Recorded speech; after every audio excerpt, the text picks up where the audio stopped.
ಎಷ್ಟು ವರ್ಷ ಆಯ್ತು ಸರ್ ಇಲ್ಲಿ ನಮ್ಮ ಹತ್ರ ಬಂದು ನೀವು ತಕ್ಷಣ ಹಾಸ್ಪಿಟಲ್? 1.5 ವರ್ಷ. ಓಕೆ. ನಾವು ನಮ್ಮ ಹತ್ರ ಬರಕ್ ಮುಂಚೆ ನಿಮ್ದು ಶುಗರ್ ಲೆವೆಲ್ಸ್ ಎಲ್ಲ ಎಷ್ಟಿತ್ತು? 400 300 400 ಇತ್ತು. BP ಕೂಡ ಇತ್ತಲ್ವಾ ಇದರ ಜೊತೆಗೆ? BP ಇತ್ತು, ತೂಕ ಕೂಡ ಜಾಸ್ತಿ ಇದ್ರಿ. ಈಗ ನಾವು ನಮ್ಮ ಹತ್ರ ಏನ್ ಟ್ರೀಟ್ಮೆಂಟ್ ತಗೊಂಡಿದ್ರಿ ನೀವು ಇದಕ್ಕೆಲ್ಲ ಸೇರಿ? ಈಗ ನಮ್ದು ಬಾಡಿ ಡಿಟಾಕ್ಸಿಫಿಕೇಶನ್, ಶುಗರ್ ಮತ್ತೆ BP ಮೂರಕ್ಕೂ ತಗೊಂಡಿದ್ದೀನಿ. BP ಇಲ್ಲವೇ ಇಲ್ಲ, ನಾರ್ಮಲ್ ಇಂದ ಕಮ್ಮಿ, ನಾರ್ಮಲ್ ಆಗಿದೆ. ಶುಗರ್ ನಾರ್ಮಲ್ ಲೆವೆಲ್ ಬಂದಿದೆ. ಎಷ್ಟು ಇದೆ ಈಗ sugar levels? 120 140. 120 before tiffin, 140 after tiffin ಬರ್ತಾ ಇದೆ. ಆಮೇಲೆ ತೂಕ ಕೂಡ ಅರೌಂಡ್ 60% ತೂಕ ಕಮ್ಮಿ ಆಗಿದೆ. ಡೈಲಿ ನೀವು ಹೇಳಿರೋ ಹಂಗೆ ವಾಕಿಂಗ್ ಎಲ್ಲ ಮಾಡ್ತಾ ಇದ್ದೀನಿ, ಬೆಳಗ್ಗೆ ಸಾಯಂಕಾಲ. ಮತ್ತೆ ನೀವು ಹೇಳಿರೋ ಆಹಾರ ಪದ್ಧತಿನ ಸ್ಟ್ರಿಕ್ಟ್ ಆಗಿ ಫಾಲೋ ಮಾಡ್ತಾ ಇದ್ದೀನಿ. ಏನೆಲ್ಲ ಆಹಾರ ಪದ್ಧತಿ ಫಾಲೋ ಮಾಡ್ತಾ ಇದ್ದೀರಾ? ಅಂದ್ರೆ ವೆಜಿಟೇಬಲ್ ಮತ್ತೆ ಫ್ರೂಟ್ಸ್ ಅಲ್ಲಿ ಬರೀ ಪಪ್ಪಾಯ ಮತ್ತೆ ಆಪಲ್, ಅದನ್ನು ರೆಸ್ಟ್ರಿಕ್ಟೆಡ್ ಕ್ವಾಂಟಿಟಿ ನೀವು ಹೇಳಿದ್ದೀರಾ ಅದು. ಮತ್ತೆ ಬೇಕರಿ ಐಟಮ್ಸು, ಹೋಟೆಲ್ ಐಟಮ್ಸು, ಕರ್ದಿರೋ ಪದಾರ್ಥ ಇವೆಲ್ಲ ಕಂಪ್ಲೀಟ್ ಆಗಿ ಬಿಟ್ಬಿಟ್ಟಿದ್ದೀನಿ, ಯಾವುದನ್ನು ಯೂಸ್ ಮಾಡ್ತಾ ಇಲ್ಲ.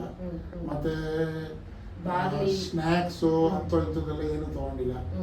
ಈಗ ನಮ್ಮ ಆಹಾರ ಪದ್ಧತಿನ ರಾಗಿ ಅಂಬಲಿ, ಬಾರ್ಲಿ ಅಂಬಲಿ, ಮತ್ತೆ ಕುಸಲಕ್ಕಿ ಅನ್ನ, ಮತ್ತೆ ವೆಜಿಟೇಬಲ್ ಇದು ಬೇಯಿಸಿರೋ ವೆಜಿಟೇಬಲ್ ಸಾಂಬಾರು, ಮತ್ತೆ ಮಜ್ಜಿಗೆ, ಮೊಸರು ಜಾಸ್ತಿ ತಿಂತಲ್ಲ, ಮಜ್ಜಿಗೆ, ಮತ್ತೆ ಫ್ರೂಟ್ಸ್, ಇದು ವೆಜಿಟೇಬಲ್ ಸಲಾಡ್ಸ್ ಜಾಸ್ತಿ, ಗ್ರೀನ್ರೀಸ್, ಸೊಪ್ಪು ಇಂಥವೆಲ್ಲ ಜಾಸ್ತಿ.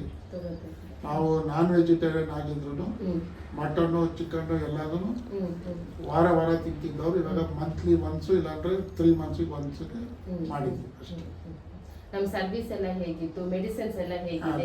Service I am very happy. Service ಬಗ್ಗೆ ಏನು ಇದಿಲ್ಲ, ಬಂದಾಗೆಲ್ಲ ತುಂಬಾ ಚೆನ್ನಾಗಿ ಎಕ್ಸ್ಪ್ಲೈನ್ ಮಾಡಿ ಎಲ್ಲ ಹೇಳಿದ್ದೀರಾ. ಮೆಡಿಸಿನ್ಸ್ ಏನು ತೊಂದರೆ ಇಲ್ಲ, ಯಾಕಂದ್ರೆ ನಾನು ಬರೋಕ್ ಮುಂಚೆನೆ ನಿಮ್ಗೆ ಹೇಳಿರ್ತೀನಿ, ನೀವು ಅದೆಲ್ಲ ರೆಡಿ ಮಾಡಿಟ್ಟಿರ್ತೀರ, ಬಂದಿದ ತಕ್ಷಣ ತಗೊಂಡು ನಾನು ಹೋಗ್ತೀನಿ.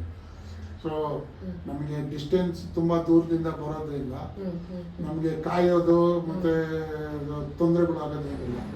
ಬಂದು ತಗೊಂಡು ನೀವು ಇದ್ದಾಗ ಒಂದು ಬೇರೆ ಯಾರು ಪೇಷಂಟ್ ಇದ್ರೆ ಒಂದು 5 ನಿಮಿಷ ಕಾದು ನಿಮ್ಮ ಹತ್ರ ಮಾತಾಡ್ಕೊಂಡು ಹೋಗ್ತೀವಿ ಅಷ್ಟೇ. ಕರೆಕ್ಟ್ ಆಗಿ ಮೆಡಿಸಿನ್ಸ್ ಫಾಲೋ ಅಪ್ ಮಾಡಿ, ಕರೆಕ್ಟ್ ಒಂದು ಲೆವೆಲ್ ಬಂದಾದ್ಮೇಲೆ ಡಯಟ್ ಫಾಲೋ ಮಾಡ್ಕೊಂಡು ಅಷ್ಟೇ.